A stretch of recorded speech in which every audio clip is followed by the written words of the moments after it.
all right, relatively in the area that I lived when I was attending the University of North Texas as a theater arts major, where we did a lot of Shakespeare, a lot of studying of Shakespeare. And, you know, when I was at Texas Wesleyan, before I transferred over and I graduated at University of North Texas, we did a lot of Shakespeare as well. But I lived kind of in that area over there. I vlogged it before. Well, I might as well. I'm in the area. I might as well show you guys. But we had a teacher that studied under Jerzy Grotowski, which is very rare. Not many people have. And she was from, she wasn't from Poland, but she had lived in Poland and studied with one of the greatest directors of all time, he was passed through New York when he died. So that's how popular he was. His body was passed through New York City for people to see, for theater arts people to see. But Jerzy Grotowski, some say, I've heard it Grotowski. There's different ways to pronounce his name, but it's Polish. She actually, her name was Marjorie Hayes. She spoke Polish, so she could go to Poland and just speak fluent Polish. She'd even sing and stuff in Polish language. And she was our teacher. She was the one that told me, you know, Cole, I don't know if you should be an actor. I think you should go into directing. I think you should, you know, maybe stick with directing or writing. Only person's ever told me that my entire life. And, you know, maybe, you know, I don't necessarily do it as much. I do miss the theater because I've done about 50 shows or so on the stage. But she said that because of my slight lisp, I'd have trouble with Shakespeare. And I did do a Shakespeare play for her. I played Duke Frederick. We went to Czech Republic and did it. But she was hard to work with. She was very strict. Now, the Polish actors are very different than the American actors. So they are very, very strict. It's almost like a religion, or it is kind of a religion to them. And Jerzy Grotowski was very disciplined director. But she didn't have any problems with me going into directing. So I did very well in her directing class, but I did sometimes fall asleep in her acting class. She was kind of a contradiction. I don't know if she's still here. She probably is somewhere. I'm gonna turn down this way. She was kind of a contradiction in terms like a walking contradiction, because she was very artsy. So she knew all the great artists like Contour, which I'm probably pronouncing that wrong, Grotowski. She was more of an artist, but she pretended like she was very commercial and that she could fit into Hollywood. She had a big problem fitting into Hollywood, although she did work for some television studios and had done some professional work, like soap opera work and things like that. One of my friends stayed here. This is one of the dorms. I stayed over there. I've vlogged it before. It's nothing special. It's called the graduate dorms. But I was an undergrad. When I came here, I was undergraduate. I just you know, saved a spot for a graduate dorm position, just so I could have my own place. It's kind of an independent. Now, if you ever seen the movie Empire Records, there's a guy in it called AJ. He's Johnny Whitworth. His brother is Danny Whitworth, who attended University of North Texas, who was a friend of mine. And he was theater arts, and he was radio, television, film. And we did a little short film here, and I was the lead in it. I played this guy that finds this lady's hat. I'd do anything to get a hold of that footage. And he filmed in a series of sequences. I find her hat. It was actually my hat, but we pretended like it was a lady's hat. And I found it up over here, and I rolled down this hill right here. All this noise is right down this hill in the film. It was like 3 or 4 rolls. It was a pretty intense roll. And I had jumped over that. I don't even know how I did it. I was about 27. Now, when we did Shakespeare, we did, University of North Texas did As You Like It. And I played Duke Frederick. This is their performing arts arena, which is basically,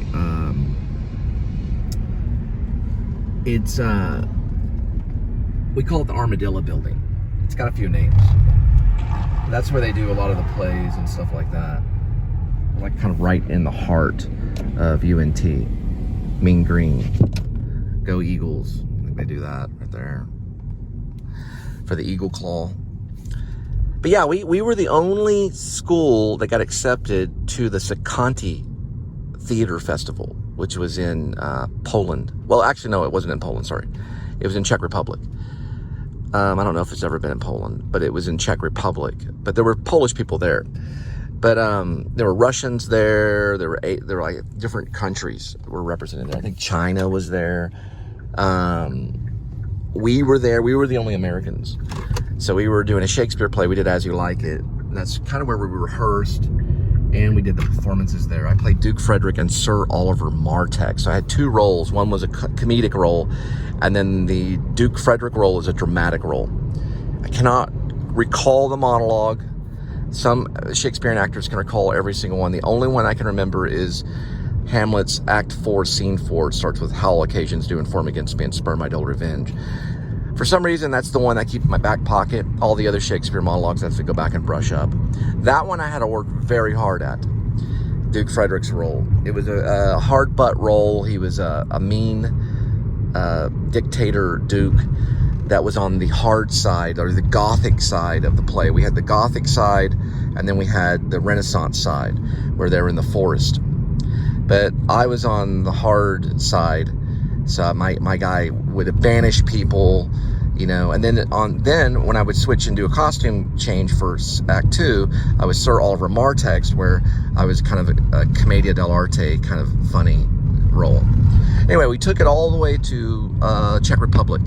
We had a fly there. We stayed in Brno, and then we also visited Prague, and it was beautiful. It was a beautiful experience. It was really my only major experience in Europe. I did go to Europe another time with my mom and my stepdad and my aunt to France. I went to Paris. So I've been to Paris and Czech Republic, and we did drive around to different countries. But that was a great time in my life, certainly a highlight of my life, going to Czech Republic and checking out Brno and doing the Sakani Theater Festival, which is an amazing theater festival. If you ever go to Czech Republic, you want to find out when they do the Sakani Festival. They bring in all these colleges to do theater arts, and it's just wonderful. Everybody's all disciplined. Everybody's, you know, they're all ready to show off their stuff in Europe. All right.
Watch my vlog. This is Speedway Corner. We're right by Texas Motor Speedway, and then we're going to be going to a BUC-EE'S.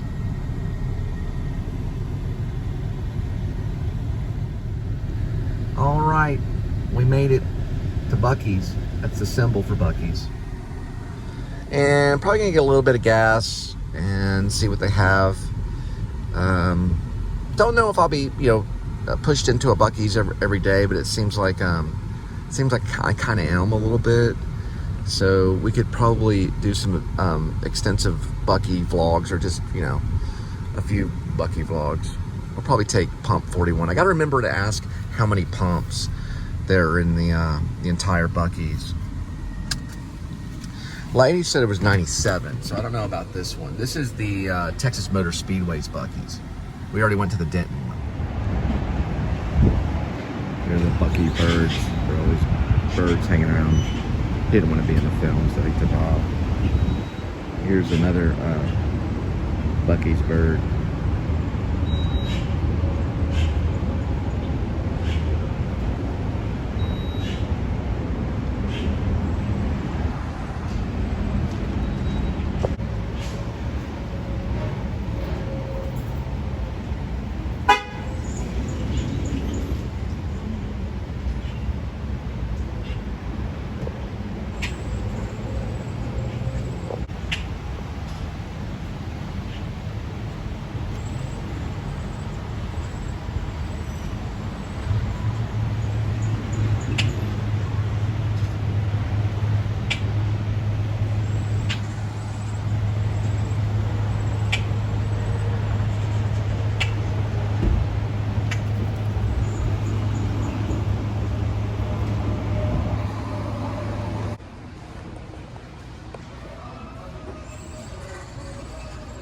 Bunch of deer blind right here. Tent slash deer blind by Maristep.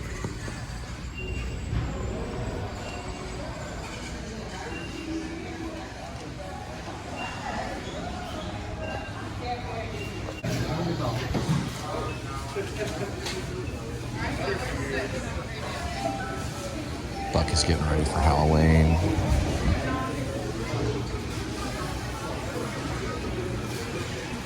That's their main station where they do sweets, sugar, fudge, and then they round up brisket, chopped sandwiches, beaver chips, some sausage, pulled pork.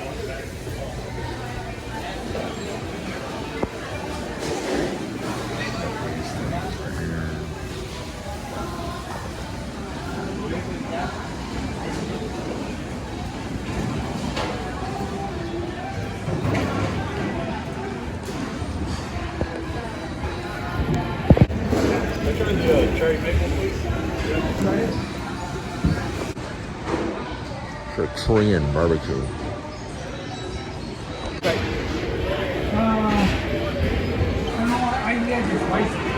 Me too. Oh, appreciate it. Thanks so much. No, we have another Pepper one, turkey. but we don't care. No. Just no pepper. Cherry maple.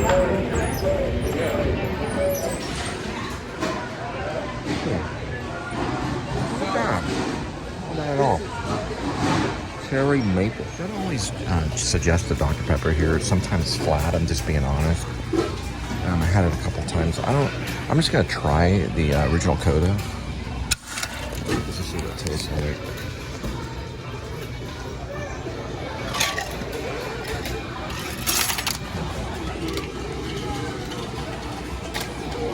I'd go with like a mainstream drink, maybe like 7-Up or Canada Dry.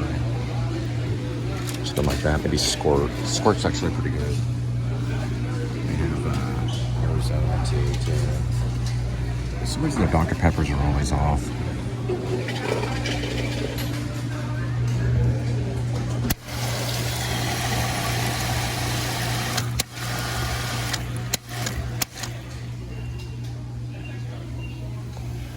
It's actually the restrooms, and they're really kind of pay tribute to the Air Force and the United States Marines, Army, all the branches of the service for all those that serve.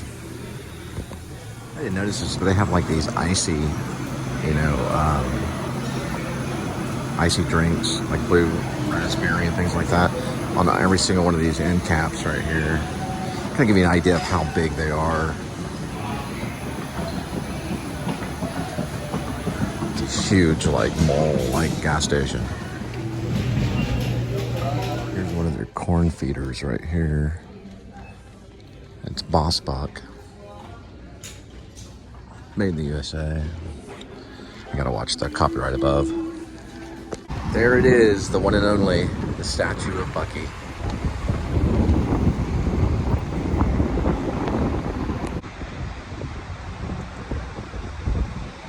I forgot to ask them how many pumps, or how many gas pumps. One lady told me 97 at one. This one's probably not as many. They got a series of pumps here, and then a series of pumps over there, way over the other end. So it's a lot. It's a lot, but it's a pretty large size gas station.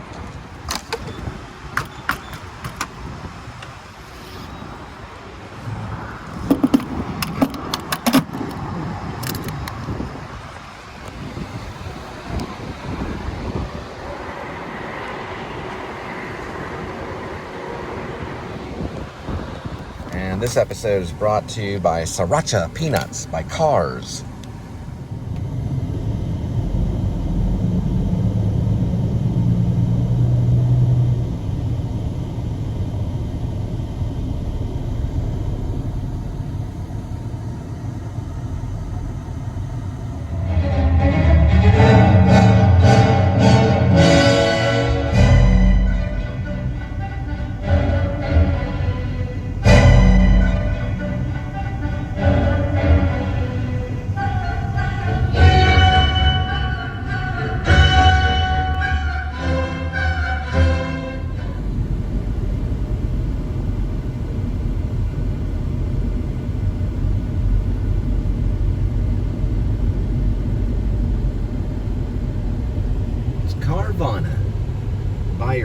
have it delivered to your door.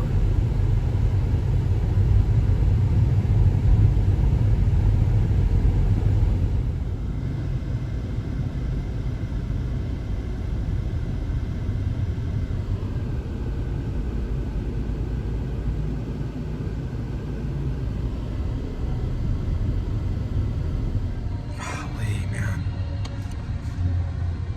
It's a lot of traffic.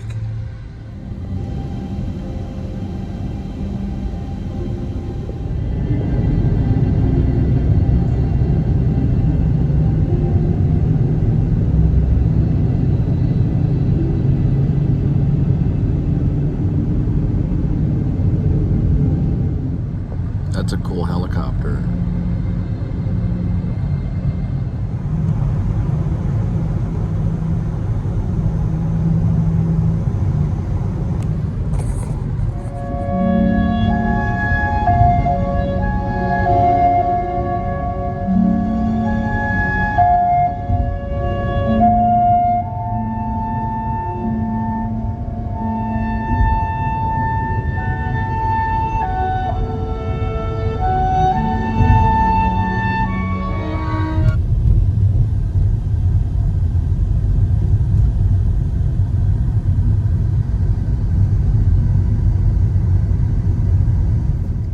Oh, there's Kitty. Hey, Kitty. This is a great little sequence in 65 when Adam Driver and the young actress playing Koa get trapped in this cave because a T-Rex, or what seems to be a T-Rex, is on the other side by their campfire, which he has protected with these. They're like kind of like, I don't know what they're, some kind of sci-fi protector device that stakes into the ground and goes around them. But they escape the T-Rex, and now they have to go deeper into the tunnel. Earlier, she nearly choked on a bug, and he had to use one of the little stake things to get the bug out of her mouth, but he was able to save her. It's just packed with adventure. I highly recommend it. It's called 65. Right, so Adam Driver plays a character named Mills, and Ariana Greenblatt plays Koa. And it took place, well, this is supposed to be 65 million years ago, and they're actually from a distant universe or another galaxy, and they had got hit by an asteroid field, which is now plummeting the Earth. You can see it's hitting part of a mountain right here.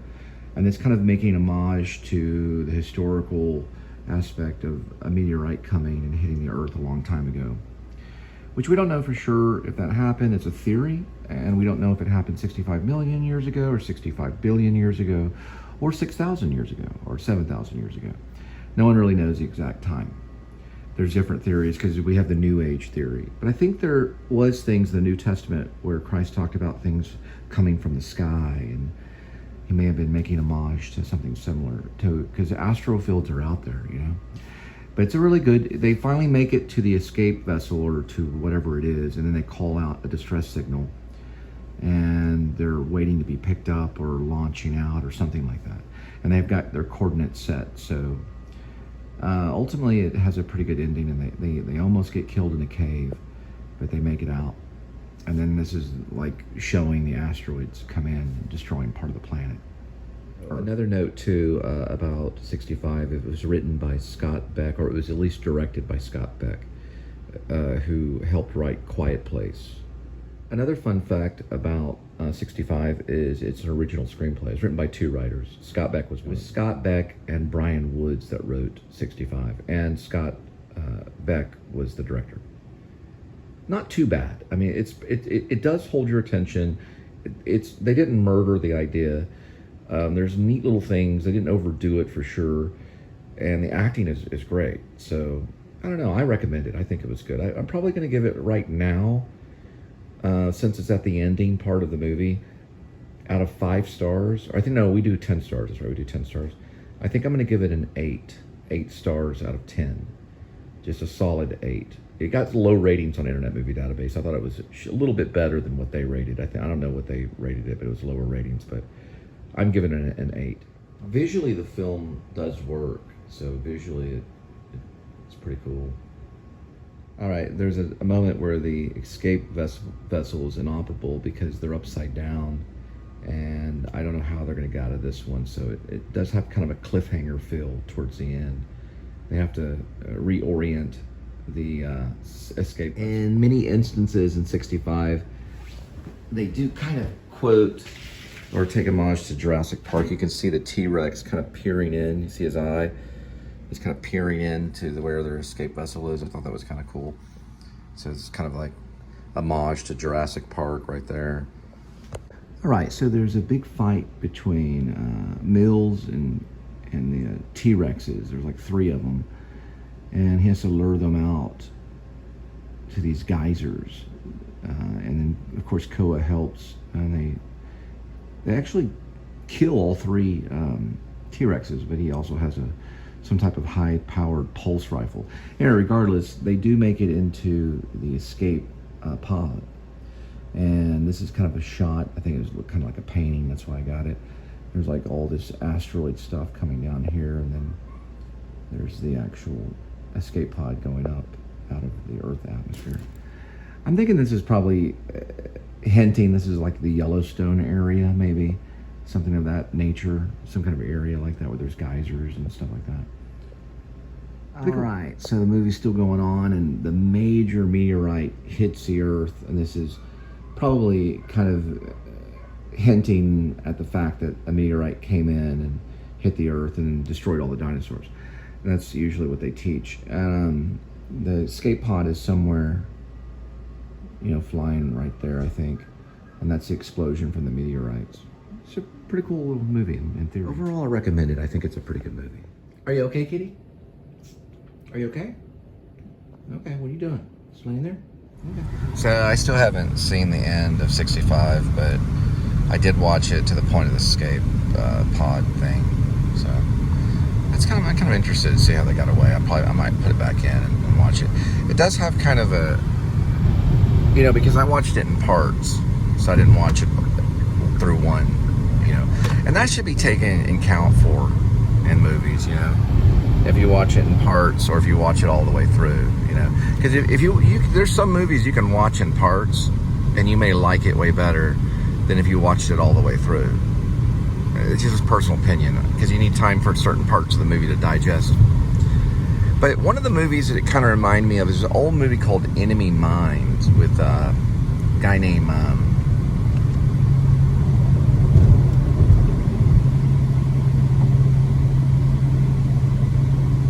Dennis Quaid. Yeah, Dennis Quaid's in it, and I think there's a black actor in it that plays one of the aliens. But it kind of reminded me a little bit of Enemy Mine. You ever seen that? It's actually, that one's a little bit better, but it kind of had that kind of feel, you know, because Koa doesn't speak the same language as Mills in 65. They speak different languages, and the same thing happens in Enemy Mine. A really good one with Dennis Quaid. Now that one's actually a really good sci-fi Dennis Quaid movie. So Wolfgang Peterson directed Enemy Mine. It was done in 1985 with Dennis Quaid and Louis Gossett Jr. Very good film. Kind of reminded me a little bit of that when I was watching 65 with Adam Driver and Greenblatt. It's still pretty good. Oh, by the way, she's in Barbie, the new Barbie thing too. Ariana Greenblatt, I think is what she goes by.